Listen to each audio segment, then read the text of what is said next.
Mr. Speaker, the 15th of March will now be forever a day etched in our collective memories. On a quiet Friday afternoon, a man stormed into a place of peaceful worship and took away the lives of 50 people. That quiet Friday afternoon has become our darkest of days. But for the families, it was more than that.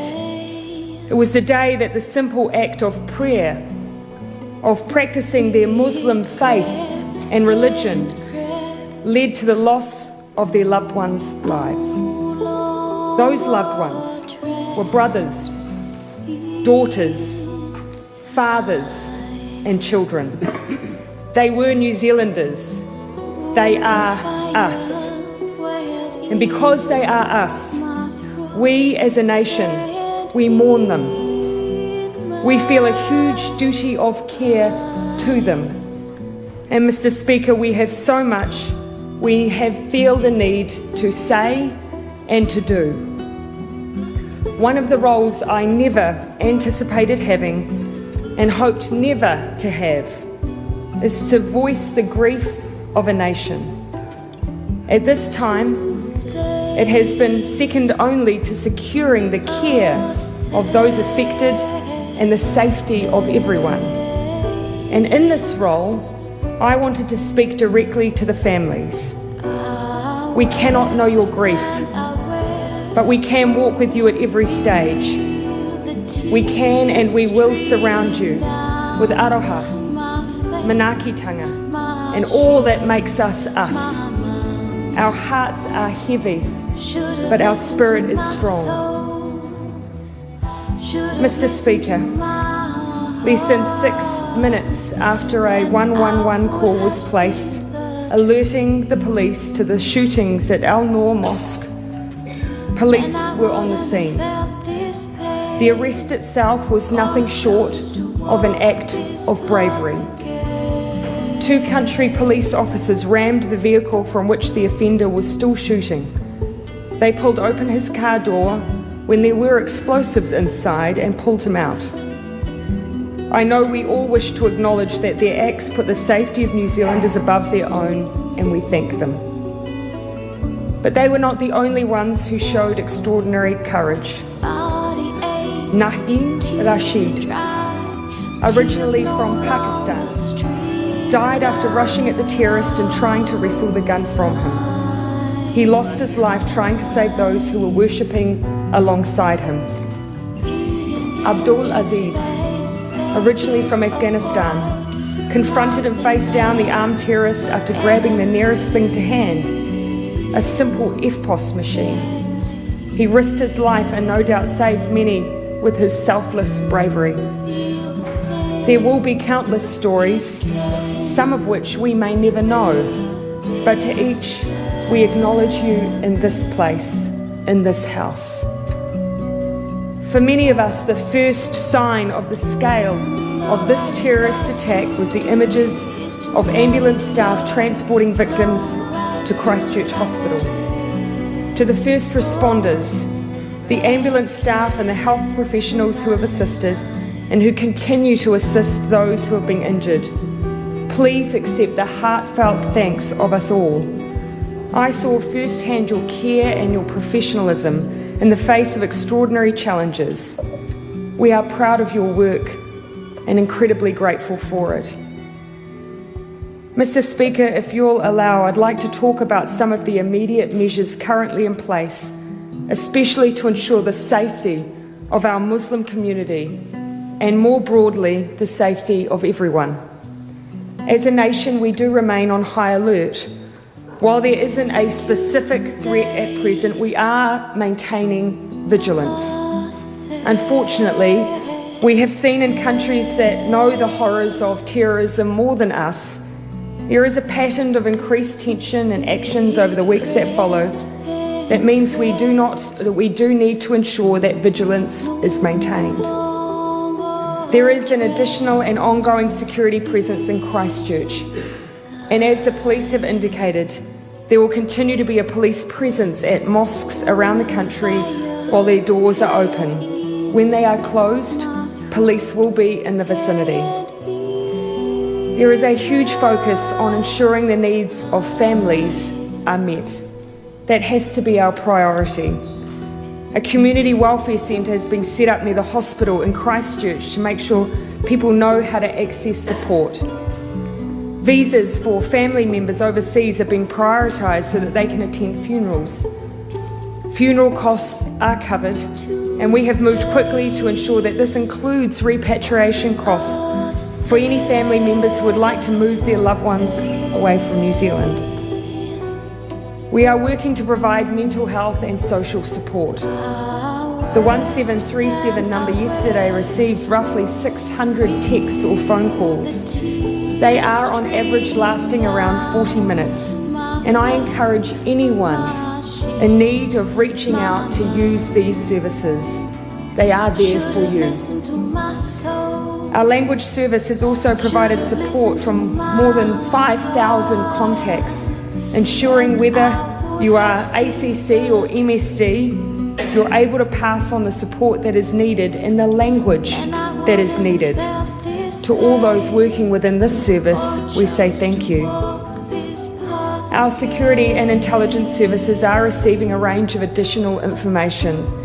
As has been the case in the past, these are being taken extremely seriously, and they are being followed up.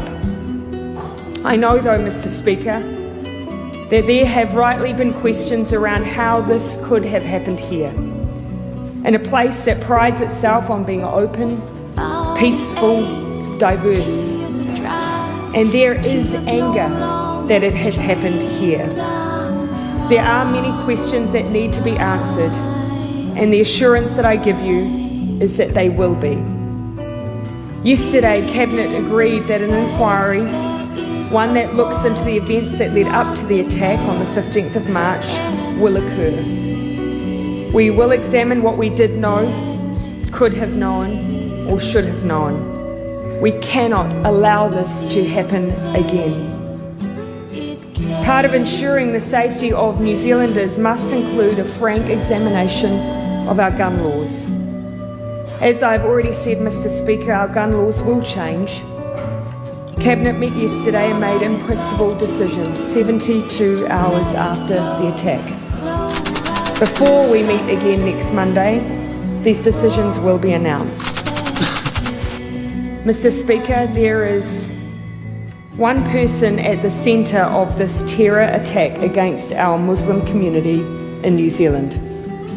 A 28-year-old man, an Australian citizen, has been charged with one count of murder. Other charges will follow. He will face the full force of the law in New Zealand. The families of the fallen will have justice. He sought many things from his act of terror, but one was notoriety, and that is why you will never hear me mention his name. He is a terrorist, he is a criminal, he is an extremist, but he will, when I speak, be nameless. And to others I implore you, speak the names of those who were lost, rather than the name of the man who took them. He may have sought notoriety, but we in New Zealand will give him nothing, not even his name. Mr. Speaker, we will look at the role social media played and what steps we can take, including on the international stage and in unison with our partners. There is no question that ideas and language of division and hate have existed for decades, but their form of distribution, the tools of organisation, they are new.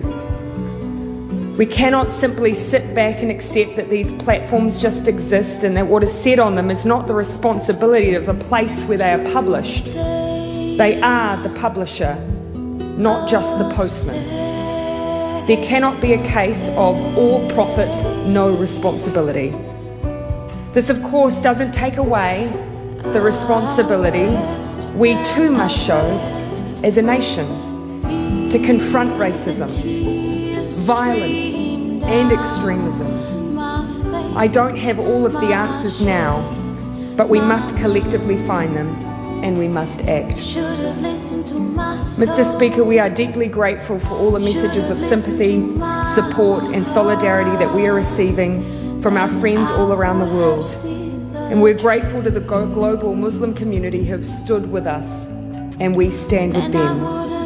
Mr. Speaker, I acknowledge that we too also stand with Christchurch and the devastating blow that this has been to their recovery. And I acknowledge every member of this House who has stood alongside their Muslim community, but especially those in Canterbury, as we acknowledge this double grief. As I conclude, I acknowledge that there are many stories that will have struck all of us since the 15th of March. One I wish to mention is that of Hati Muhammad Daoud Nabi. He was a 71-year-old man who opened the door at the Al-Noor Mosque and uttered the words, "Hello, brother, welcome," his final words. Of course, he had no idea of the hate that sat behind that door, but his welcome tells us so much, that he was a member of a faith that welcomed all its members, that showed openness and care. I've said many times, Mr. Speaker, we are a nation of 200 ethnicities, 160 languages. We open our doors to others and say welcome. And the only thing that must change after the events of Friday is that this same door must close on all of those who espouse hate and fear. Yes, the person who committed these acts was not from here.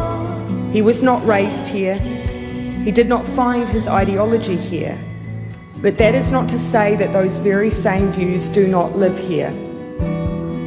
I know that as a nation, we wish to provide every comfort we can to our Muslim community in this darkest of times. And we are.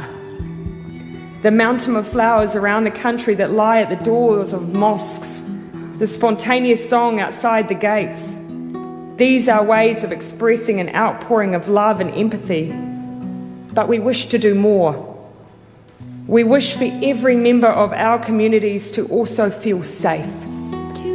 Safety means being free from the fear of violence.